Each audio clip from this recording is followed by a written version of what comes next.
Okay, so release story.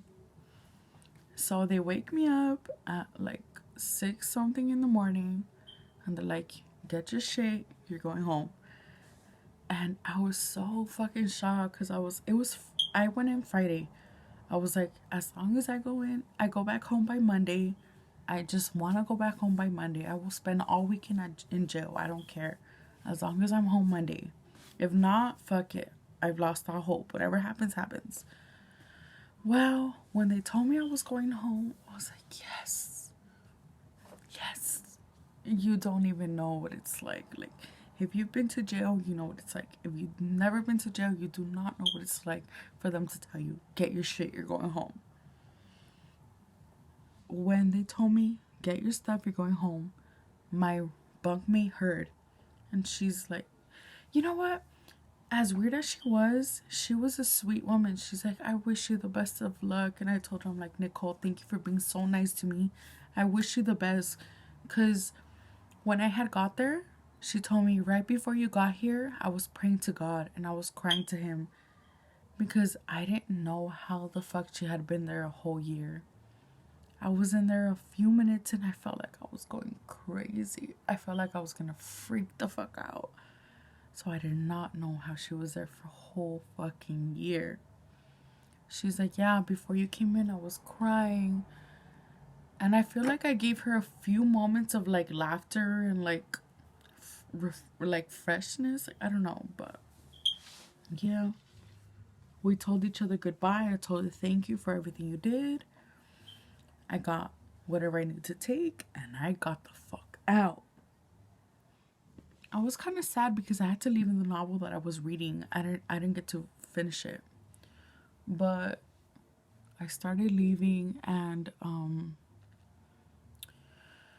that whole process, okay, getting checked into jail and getting checked out of jail, it takes hours. Both of them take hours, like 4 hours each. Going in, 4 hours out. They have to do paperwork, they have to do fingerprinting, they have to do clothing. It was just a fucking hassle. But yeah, they took us out and I got paired in with a black woman and a white woman. And you would think that this white woman spoke English, but no. She was actually Puerto Rican. She only spoke Spanish. She had a white dad. She's like, yeah, my mom is Puerto Rican, but my dad is white. But I don't know my dad. This woman spoke only Spanish and she was pregnant. This is one of the crazy things that you see in jail. Well, I mean, one of the crazy things. There's so much crazy shit in jail. The majority of people in there are in there for drugs. All types of drugs, like everything. You see pregnant women in there for drugs. Pregnant women. Like you can tell they are on drugs. And they have big bellies. And it's just so fucking sad.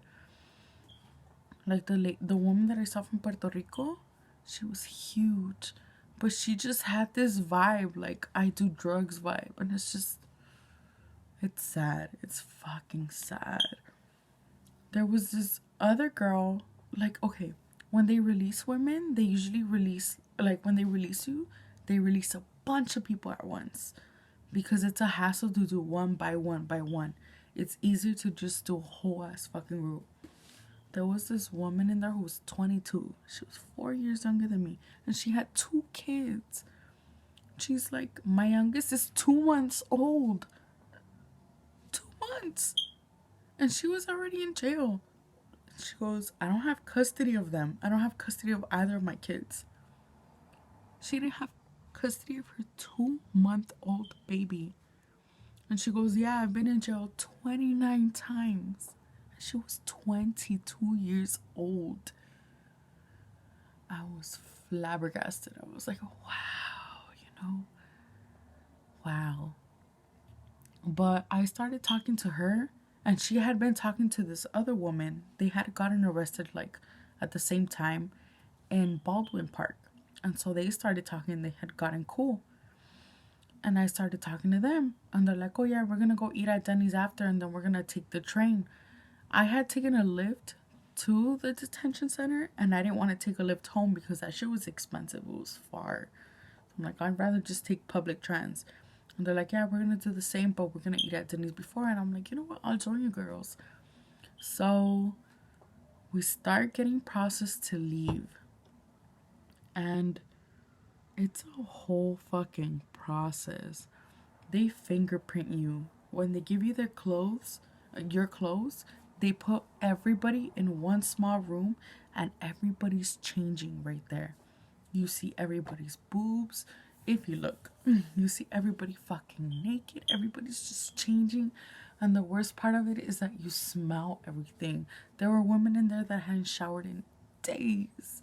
And you could just smell it. It was, oh my God. It was horrible. But, oh, there was these two women. One was like 19, 20, young black woman. And she was with a 60-year-old black woman. And that was her cousin. Like a 20-year-old with a 60-year-old. And they were cousins.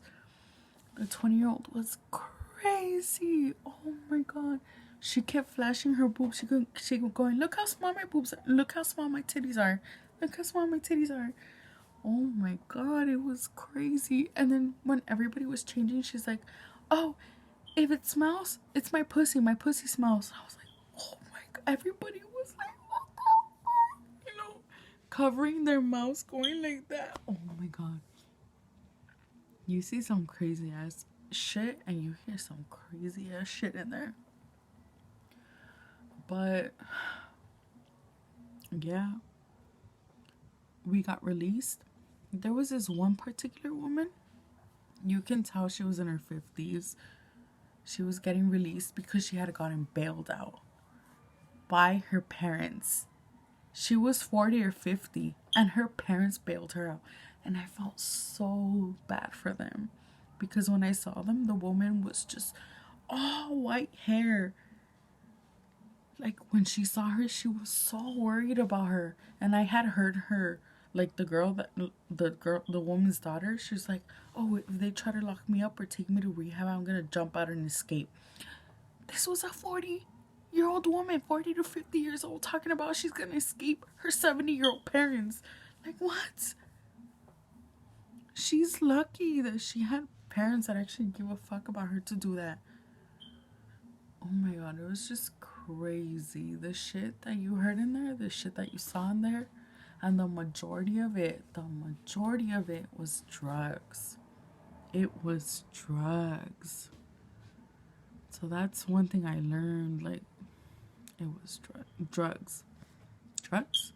That's like the downfall of everybody that's in jail.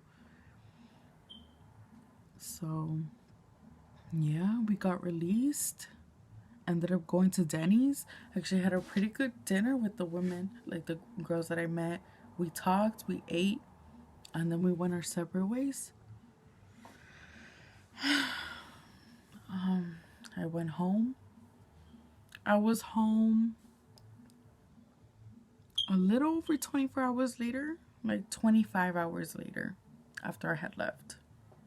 So something that was supposed to be 60 days was done in a day. So that's why I would tell you guys, like, if you have debts and they ask you, do you want to go to jail? I would say do it. You will not last a day. If I got 60 days and I was done in a few hours, people that have a few minimal dollars, they'll be out fast. But the downside is you do see a lot of shit. You hear a lot of shit. You see a lot of shit. Everybody, a lot of women in there were just talking about meth. Meth, that's the number one thing in there, meth. Everybody was like, oh yeah, I'm about to go take a hill. I'm gonna go get so high. Like, it was...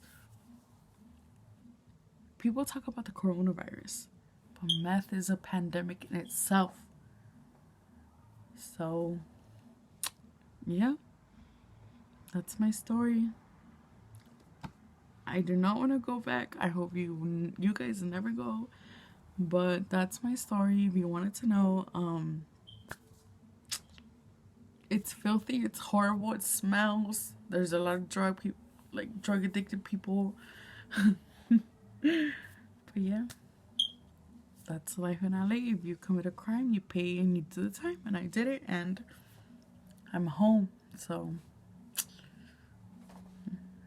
thanks for listening. I guess I don't know how to end this, but okay, bye.